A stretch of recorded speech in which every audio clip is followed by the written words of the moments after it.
morning everyone. What have we got for you today? TRV. Nothing special, just going to show you a little tip. In here, there's a washer. Sometimes what happens is it gets stuck down on the actual valve itself. If it's been closed for quite a while, sometimes they do get stuck down. A little tip to get it back up again. Take the head off. As you can see, that comes off. Most of them are like that. Sometimes some of the other ones you basically got to lift up and then pull it off. So as you can see, obviously this one's a new one, so it's come up. What normally happens is that basically gets stuck down. So all you're doing is get a hairdryer, stick that on there, heat that up, that valve, and then hopefully a little washer in there, because it's rubber, it will just pop up.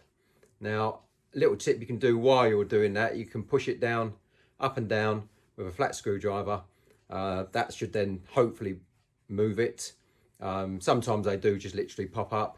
If you've tried that a few times, you'll have to just get a plumber, because obviously that valve just needs to be replacing. Just a little tip for DIYers and the young plumbers out there.